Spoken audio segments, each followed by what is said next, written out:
ജയറാമിൻ്റെ അവിടെ നിന്ന് സ്വർണ്ണപ്പാളിയിൽ ഒരു അംശം കണ്ടെടുത്തു കഴിഞ്ഞാൽ ജയറാം കുരുങ്ങും എന്ന് കാര്യത്തിൽ യാതൊരു സംശയമില്ല.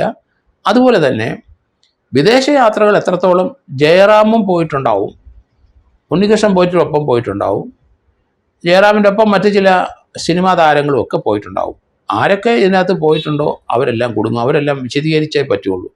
അത് തന്നെയല്ല, ഒരാൾ വിദേശത്ത് പോകുന്നതിന് പ്രശ്നമില്ല, പക്ഷേ ശബരിമലയുമായി ബന്ധപ്പെട്ട് അവരുടെ ആരുടെയെങ്കിലും കൂടെ പോയിട്ടുണ്ടെങ്കിൽ അത് തീർച്ചയായിട്ടും മോശം വിചാരം തന്നെയാണ്. ശബരിമല സ്വർണ്ണ കവർച്ച കേസിൽ അന്വേഷണം നടൻ ജയറാമിലേക്ക് കൂടി നീളുകയാണ്. ജയറാമിനെ നോട്ടീസ് നൽകി ചോദ്യം ചെയ്യലിന് വിളിപ്പിക്കുകയോ താരത്തിന്റെ സൗകര്യത്തിന് അനുസരിച്ച് മൊഴിയെടുക്കുകയോ ചെയ്യും. ഇതാണ് പുറത്തുവരുന്ന വിവരം. ജയറാമിനെ സാക്ഷിയാക്കാനായിരിക്കും നീക്കം എന്നാണ് പറയപ്പെടുന്നത് എങ്കിലും ഉണ്ണികൃഷ്ണൻ പോറ്റി നൽകിയ മൊഴിയിൽ ഉൾപ്പെടെ കൃത്യമായ വ്യക്തത വരുത്തുകയാണ് അന്വേഷണ സംഘത്തിന്റെ ലക്ഷ്യം. ശബരിമലയിൽ നിന്ന് അറ്റകുറ്റപ്പണിക്കെന്ന പേരിൽ അഴിച്ച ദ്വാരപാലക ശില്പത്തിലെ സ്വർണ്ണപ്പാളികൾ ജയറാമിന്റെ ചെന്നൈയിലെ വീട്ടിലെത്തിച്ച് പൂജ നടത്തിയെന്നും അവിടെ പ്രദർശനം നടത്തിയെന്നും ഒക്കെ നേരത്തെ കണ്ടെത്തിയതാണ്. അതുമായി ബന്ധപ്പെട്ട എല്ലാ കാര്യങ്ങളും അന്വേഷിച്ചറിയുകയാണ് പ്രത്യേക അന്വേഷണ സംഘത്തിന്റെ ലക്ഷ്യം. സ്വർണ്ണപ്പാളി ജയറാമിന്റെ വീട്ടിൽ എങ്ങനെ എത്തി, പൂജ നടത്തിയത് ആരായിരുന്നു, ആരാണ് പൂജയ്ക്ക് നേതൃത്വം വഹിച്ചത്, പൂജയ്ക്ക് എത്ര രൂപ ചെലവായി, പോറ്റിക്ക് പണം കൊടുത്തു എന്നീ കാര്യങ്ങളെല്ലാം ജയറാമിൽ നിന്ന് ചോദിച്ചറിയേണ്ടതുണ്ട്. ഒപ്പം പോറ്റി നൽകിയ മൊഴിയും ഇതുമായി വിശകലനം ചെയ്യും.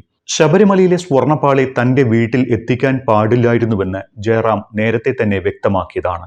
ദൈവഭക്തനായ ജയറാം ആ ഭക്തി മൂത്തായിരിക്കാം ശബരിമലയിലെ സ്വർണ്ണപ്പാളി നേരിട്ട് പൂജിക്കാൻ കൊണ്ടുവരാമെന്ന് ഉണ്ണികൃഷ്ണൻ പോറ്റി പറഞ്ഞപ്പോൾ സമ്മതിച്ചിട്ടുണ്ടാകുക എന്നാണ് അന്വേഷണ സംഘത്തിന്റെ പ്രാഥമിക നിഗമനം. ഒരുപക്ഷെ മോഷണ മുതലാണ് എന്ന് ഒരിക്കലും ജയറാം അറിഞ്ഞിരിക്കാനും വഴിയില്ല. ഉണ്ണികൃഷ്ണൻ പോറ്റി ജയറാമിനെ തെറ്റിദ്ധരിപ്പിക്കുകയും വഞ്ചിക്കുകയും ചെയ്തതായിരിക്കാമെന്നും കരുതാം. പക്ഷേ അപ്പോഴും അതിനകത്ത് സാധാരണ ബുദ്ധി വെച്ച് ചിന്തിക്കേണ്ട ഒരുപാട് കാര്യങ്ങളുണ്ട്. ശബരിമലയിലെ അയ്യപ്പന്റെ ദ്വാരപാലക ശില്പത്തെ പൊതിഞ്ഞ സ്വർണ്ണപാളി അത് ശബരിമലയിൽ തന്നെ ഇരിക്കേണ്ട വസ്തുവല്ലേ, അതെങ്ങനെ പുറത്തെത്തും? അറ്റകുറ്റപ്പണി പോലും ശബരിമലയ്ക്ക് പുറത്ത് നടത്തുന്നത് ചട്ടവിരുദ്ധമല്ലേ? അങ്ങനെ വരുമ്പോൾ ഇത് അവിടെ നിന്ന് മോഷ്ടിച്ചതാണോ അതോ മറ്റെന്തെങ്കിലും കള്ളത്തരം ഇതിലുണ്ടോ എന്നീ കാര്യങ്ങളൊക്കെ ജയറാമിനെ പോലെ ഒരാൾ ചിന്തിക്കേണ്ടതായിരുന്നു. അതുകൊണ്ടാണ് ഇത് സംബന്ധിച്ച കാര്യങ്ങൾ ചോദിച്ചറിയാൻ ജയറാമിൽ നിന്ന് മൊഴിയെടുക്കുന്നത്. ഈ പൂജിച്ച സ്വർണ്ണപ്പാളിയുടെ ഒറിജിനൽ തന്നെയാണോ ശബരിമലയിൽ തിരിച്ചെത്തിച്ചത് എന്ന കാര്യത്തിൽ ഇനിയും സ്ഥിരീകരണം വരേണ്ടതുണ്ട്. അതോ പൂജിച്ച പാളി ജയറാം പണം കൊടുത്ത് വാങ്ങിച്ചോ, അത് ജയറാമിന്റെ വീട്ടിൽ തന്നെയുണ്ടോ എന്നീ കാര്യങ്ങളൊക്കെ ജയറാമിൽ നിന്ന് അന്വേഷണ സംഘം ചോദിച്ചറിയും. ജയറാമിന്റെ വീട്ടിലെത്തിച്ചതും തിരികെ ശബരിമലയിൽ എത്തിയതും ഒറിജിനൽ ശില്പപാളി തന്നെയാണോ എന്ന കാര്യവും അന്വേഷിച്ച് കണ്ടെത്തണം. അതിനെല്ലാം പുറമെ ദേവസ്വം ബോർഡിലെ ആർക്കെങ്കിലും ജയറാമിന്റെ വീട്ടിലെ പൂജയിൽ പങ്കുണ്ടോ എന്ന കാര്യവും അന്വേഷണ സംഘത്തിന് കണ്ടെത്തേണ്ടതുണ്ട്. ജയറാമിന്റെ ഭക്തിയെ ഉണ്ണികൃഷ്ണൻ പോറ്റിയും സംഘവും ഉപയോഗിച്ചതാണ് എന്ന നിഗമനത്തിൽ തന്നെയാണ് അന്വേഷണ സംഘം ജയറാമിനെ സാക്ഷിയാക്കാൻ തീരുമാനിച്ചിട്ടുള്ളത്. ചോദ്യം ചെയ്യലിന് ശേഷം ഈ തീരുമാനത്തിൽ ഒരുപക്ഷെ മാറ്റം വരുമോ എന്നതും ഇപ്പോൾ പറയാനാകില്ല. നിഗമനങ്ങൾ ശരിയാണ് എങ്കിൽ ധനമോഹിയായ ഉണ്ണികൃഷ്ണൻ പോറ്റി ജയറാമിൽ നിന്ന് പണവും ഈടാക്കിയിട്ടുണ്ടാകണം.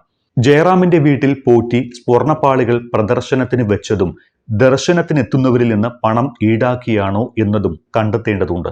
പണം നൽകിയിട്ടില്ല എന്നാണ് ജയറാം പറഞ്ഞിരിക്കുന്നത് എങ്കിലും ഇക്കാര്യം SIT മുഖവിലക്കെടുത്തിട്ടില്ല എന്നാണ് റിപ്പോർട്ടുകൾ. ഇതിനു പുറമെ അയ്യപ്പന്റെ സ്വർണത്തിന്റെ ഒരംശം ജയറാമിന്റെ വീട്ടിൽ നിന്ന് കണ്ടെടുത്താൽ അതും കേസിന്റെ ഗതി മാറ്റുകയും ജയറാമിന് കുരുക്കാകുകയും ചെയ്യുമെന്ന് റിട്ടയർഡ് SP ജോർജ് ജോസഫ് പറയുന്നു. ജയറാം ശബരിമലയിലെ ഒരു സ്ഥിരം വിസിറ്ററാണ്, അല്ലെങ്കിൽ എല്ലാ വർഷവും ശബരിമലയ്ക്ക് പോകുന്ന ആളാണ്, ശബരിമല ഭക്തനാണ്. അപ്പോൾ തീർച്ചയായിട്ടും അവിടുത്തെ ഒരു ചെറിയ തരി മണി എങ്കിലും തൻ്റെ വീടിൻ്റെ അവിടുത്തെ ഒരാൾ കൊണ്ടുവന്ന് കാണിച്ചാൽ ഭക്തിപൂർവ്വം ജയറാമ കൈകൂപ്പി നിൽക്കും. അതൊക്കെ ശരിയാണ്.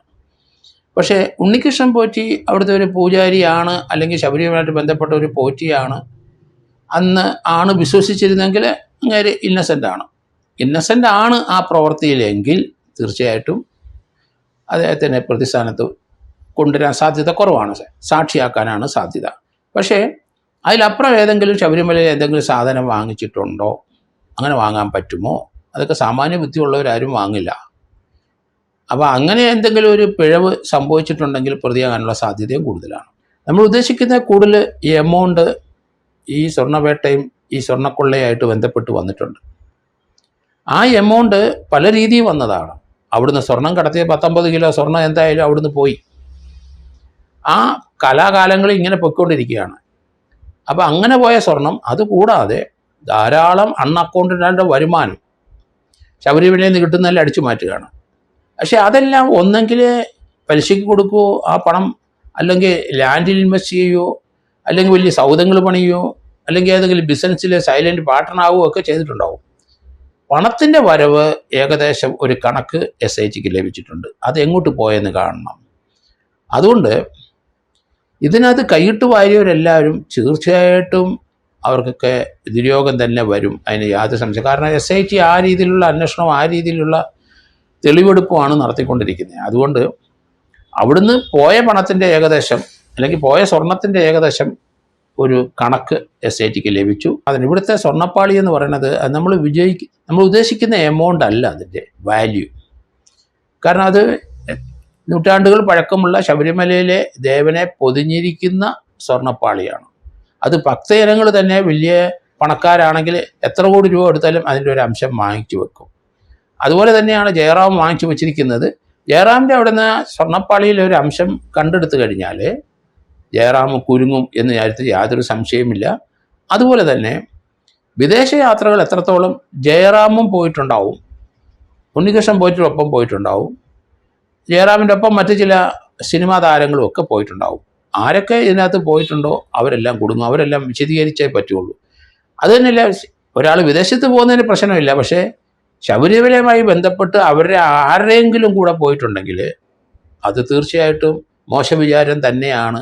ആ മോശവിചാരത്തോട് പോയിട്ടുണ്ടെങ്കിൽ അതിന് പങ്ക് പറ്റിയിട്ടുണ്ടാവും. അല്ലെങ്കിൽ അവരെയൊക്കെ ചുവന്നുകൊണ്ട് പോകേണ്ട കാര്യമില്ല. പക്ഷേ ഇത് ക്രിമിനൽ ഇൻവെസ്റ്റിഗേഷനാണ്. ക്രിമിനൽ ഇൻവെസ്റ്റിഗേഷനകത്ത് മറ്റുള്ള ഏജൻസിക്കൊന്നും അന്വേഷണത്തിന് വരാനുള്ള അധികാരമില്ല. എക്സെപ്റ്റ് CBIക്ക് മാത്രമേ ഇക്കാര്യത്തിൽ വരാൻ കഴിയുള്ളൂ. പക്ഷേ കേരളത്തിലുള്ള ഒരു അന്വേഷണ ഏജൻസി വിദേശത്ത് പോകുന്നതിന് യാതൊരു തടസ്സവുമില്ല. ഗവൺമെൻറ് അംഗീകാരം കൊടുത്താൽ മതി, അതിനുള്ള ചിലവ് മേറ്റിയാൽ മതി. അവിടെ പോയി എവിഡൻസ് എടുക്കുന്നതിന് ഒരു ബുദ്ധിമുട്ടുമില്ല. പക്ഷേ ഇതുമായിട്ട് ബന്ധപ്പെട്ട് നമുക്ക് ആരാണ് പിന്നെ എവിഡൻസ് എടുക്കുന്നത് നമുക്കറിയാവില്ലേ. അടുത്ത ദിവസങ്ങളിൽ പല കേസിനകത്തും ഈ മലയാളികൾ ഹസ്ബൻഡും വൈഫും വഴക്കുണ്ടാക്കി അതിൽ ആൾക്കാരെ കൊല്ലുന്ന സമയത്തൊക്കെ ചില ആൾക്കാർ അവിടം വരെ പോകേണ്ടി വന്നിട്ടുണ്ട്, പോലീസ് ഉദ്യോഗസ്ഥന്മാർ. അതുകൊണ്ട് ആധുനിക യുഗത്തിൽ ഇപ്പോഴത്തെ കാലത്ത് ഒരു വിദേശത്ത് പോകുന്നു അത്ര വലിയ പ്രാധാന്യമുള്ള കാര്യങ്ങളൊന്നുമല്ല നിയമപരമായിട്ട്. പക്ഷേ നേരത്തെ നമ്മുടെ അന്വേഷണം കേരളത്തിനകത്ത് മാത്രം ഒതുക്കണം, നിർത്തണമെന്ന് ഇന്ത്യയിലെ ഒരു ക്രിമിനൽ പ്രൊസീജിയർ കോഡിലോ അല്ലെങ്കിൽ ഒരു നിയമപുസ്തകത്തിലും പറയുന്നില്ല. പക്ഷേ കൺവീനിയൻസ് അനുസരിച്ച് ഗവൺമെൻറ് ഇന്ത്യയുടെ ഒരു ഓഫീസർ, IPS ഓഫീസർ വേണം എന്ന് മാത്രമേ ഉള്ളൂ.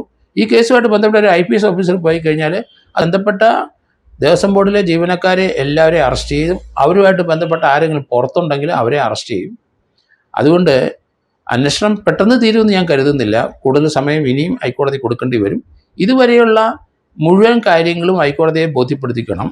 കാരണം ഇത് പറയുന്ന ടൈം ലിമിറ്റിനകത്ത് ഈ അന്വേഷണം ഒതുങ്ങില്ല. അതിനിടെ സ്വർണ്ണ കവർച്ചയിൽ ദേവസ്വം ബോർഡ് മുൻ പ്രസിഡന്റ് കൂടിയായ പത്മകുമാറിനെ വിശദമായി ചോദ്യം ചെയ്യാൻ SIT തീരുമാനിച്ചിട്ടുണ്ട്. ഇതിനായി പത്മകുമാറിനെ കസ്റ്റഡിയിൽ വാങ്ങാനാണ് നീക്കം നടത്തുന്നത്. പത്മകുമാറിൽ നിന്ന് ഉന്നതരുടെ പങ്കിനെക്കുറിച്ച് വിശദമായ വിവരങ്ങൾ അറിയാനാകുമെന്നാണ് അന്വേഷണ സംഘത്തിന്റെ കണക്കുകൂട്ടൽ. ദൈവതുല്യരായ ആളുകൾ ഉള്ളപ്പോൾ നമുക്കെന്ത് ചെയ്യാൻ പറ്റുമെന്ന് അറസ്റ്റിന് 1 മാസം മുൻപ് പത്മകുമാർ പറഞ്ഞിരുന്നു. അന്ന് പറഞ്ഞ ദൈവതുല്യർ ആരൊക്കെയാണ് എന്ന് കണ്ടെത്തണം. ഒപ്പം പത്മകുമാർ ദേവസ്വം ബോർഡ് പ്രസിഡന്റായിരിക്കെ നടത്തിയ ഇടപാടുകളുടെ ഭാഗമായി സാമ്പത്തിക നേട്ടമുണ്ടാക്കിയിട്ടുണ്ടെന്നാണ് അന്വേഷണ സംഘത്തിന്റെ സംശയം. പത്മകുമാറിന്റെ വീട്ടിൽ അന്വേഷണ സംഘം നടത്തിയ പരിശോധനയിൽ സാമ്പത്തിക ഇടപാടിന്റെയും ഭൂമി വാങ്ങിയതിന്റെയും രേഖകളും പിടിച്ചെടുത്തിരുന്നു. ഇതും വിശദമായി തന്നെ പരിശോധിക്കേണ്ടതുണ്ട്. ഈ രേഖകളുടെ അടിസ്ഥാനത്തിൽ പത്മകുമാർ നടത്തിയ ഭൂമി ഇടപാടും അന്വേഷിക്കും. ഉണ്ണികൃഷ്ണൻ പോറ്റിയുമായി പത്മകുമാർ സാമ്പത്തിക ഇടപാട് നടത്തിയിരുന്നതായും വിവരം ലഭിച്ചിട്ടുണ്ട്. സ്വർണ്ണ കവർച്ചയുടെ മുഖ്യ സൂത്രധാരൻ പത്മകുമാറാണ് എന്ന വിലയിരുത്തലിലാണ് ഇപ്പോഴും അന്വേഷണ സംഘം. അതോടൊപ്പം പത്മകുമാറിനൊപ്പം ദേവസ്വം ബോർഡിൽ അംഗങ്ങളായിരുന്ന N. വിജയകുമാറും KP ശങ്കരദാസും കൂടി പ്രതിപട്ടികയിലേക്ക് കടക്കാൻ സാധ്യതയുണ്ട്. ഇരുവരെയും ഒരിക്കൽ ചോദ്യം ചെയ്തിരുന്നതാണ്. എന്നാൽ അറസ്റ്റിലായ പത്മകുമാർ നൽകിയ മൊഴിയുടെ അടിസ്ഥാനത്തിൽ ഇരുവരെയും SIT വീണ്ടും ചോദ്യം ചെയ്തേക്കുമെന്നാണ് സൂചന. ചോദ്യം ചെയ്യലിന് പിന്നാലെ അറസ്റ്റ് ഉണ്ടാകുമെന്നും കേൾക്കുന്നു.